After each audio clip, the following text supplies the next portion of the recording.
I feel like a news reporter coming live to you from the Taylor estate. We are on the scene of the brand new renovation project that is happening directly behind us. Welcome to Flipping Gorgeous. My name is Lena Taylor. I've spent the past decade renovating houses while raising little kids. I share the good, the bad, and the messy middle. Think of this channel as a girlfriend's guide to DIY and home improvement. Are in the process of adding onto our home. One of the challenges of buying a house that's not finished is building it and completing it and designing it in a way that someone would think it's always been there. So that's the main goal with adding this on, is doing it in a way that looks like it's just always been there. Our garage is about halfway across our property, and I often find myself questioning what the previous owners did and why they did it. And I'm not sure at what point each structure on our property was built. But oftentimes I have scratched my head and thought, why did they not build the garage over here? Why did they not attach the garage? As you can see, we have this 4-car garage. The only problem is it's not attached to the house. It's on the other side of the property. The vision that we had for this garage was not for parking cars. Here's what we decided to turn it into, and I'm going to show you in just a second. As you can see, I have some maintenance work I need to do on the doors. We turned it into a home gym. When we first toured the property, this was just covered in antiques. We couldn't even get in here. It had this shelving already built in, which was great. Was completely unfinished, so we had it all drywalled. We put in this little mini split here so that it's a heated and cooled area. That way in the summertime, it's not terribly hot. In the winter, it's not freezing. We are a wrestling family, so we have a wrestling mat. This is one of the better investments that we have made. Again, we're not into fancy cars, so parking our cars outside, and this is a great space for our family. We all come out here together. So that is what we've turned 3 of the 4 bays into, and I'll show you the 4th bay right now. We did put this door in between the bays just to keep the heating in. This is supposed to be a workshop, but as you can see, it has just become a collection of junk. So we couldn't even park a car in here if we wanted to, because look at this. Those need some love. This has definitely got to be a spring project for me. So even if we parked here, we'd still have to walk all the way in the rain or the elements, and our cars would be pretty far away. You might be wondering what this is. It looks like a garage. It is an incredibly fancy carport. Maybe the fanciest carport you've ever seen, if a fancy carport is a thing. So we've just been parking outside in the elements, and hail gets on our cars, and we're running in the rain. So after 4 years, we are finally building a very fancy carport. And I'm going to take you through the design a little bit. When we bought this house, the upstairs wasn't finished. It doesn't have the attached garage. And I found this inspiration on Pinterest right here, and that's what we've been going for. So we are building it out of the cedar, and we're going to stain the cedar to match that we have on the porch right now. We're going to build at the bottom some posts and wrap it with flagstone so that it ties in with the porch. So again, it just looks like, oh yeah, that's always been there. It is enclosed, but it's not a closed garage because we already have a closed garage. So that's the whole challenge, is making it look like it's always been here. I'm standing on my porch right now, and so you can see we're going to stain the other cedar beams of the carport this dark. Built the house from scratch. This might have not been my color combo I would have chosen, but here we are. The house is 12 years old. If I wanted to change these, I'd have to paint them or I'd have to sand them down. So we're just going to match it.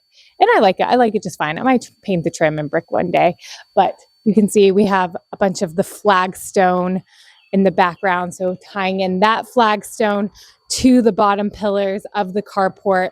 I'm not doing brick because I can't find the exact brick to match, and that would look a little bit strange above me, where we're going to finally have the nice covered walkway that we can walk in to and from the rain. Because right now we just get poured on when we're coming in, and just it's about to be summertime, so having the extra shade for our cars is also going to be so nice. We've parked outside literally for 10 years since I've had a garage to park in. The original plan was actually a little bit shorter than we are now, but we extended the concrete because we realized that when you got 2 cars side by side, it was going to be way too tight. And could you imagine if you built this thing only to park your car side by side and hit the door? Like, we would have spent so much money, and it would have been just such a big mistake. We invested in extending the parking pad. We extended it another, I think, 10 to 11 feet.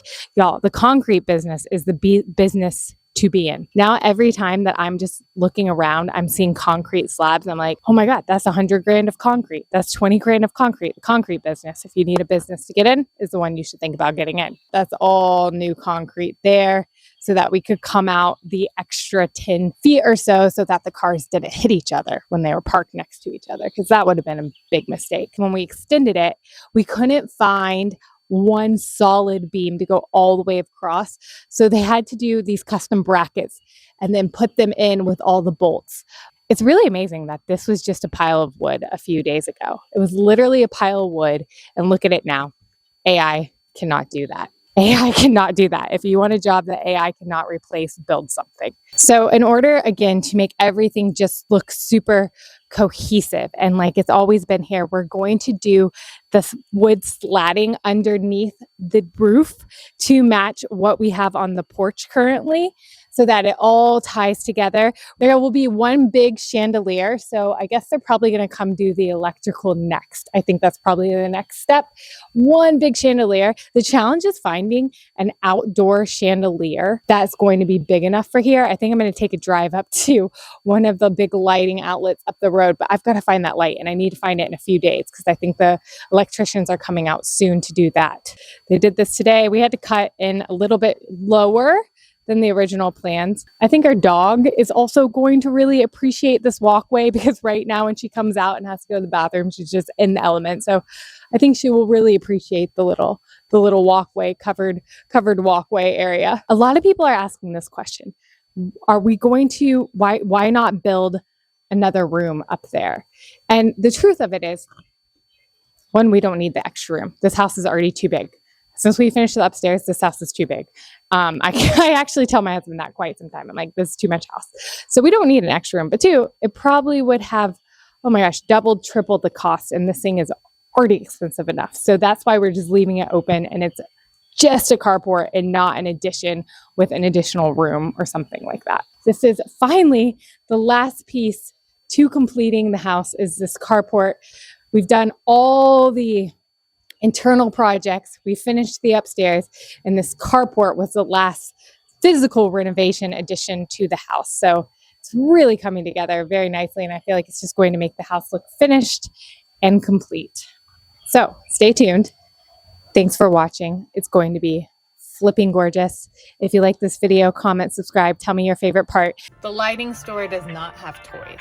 They have lights. Let's go pick out some new lights. Should we go pick out some new lights? Can you help me? Okay, let's do it. Looking for something that's a little bit, gentle.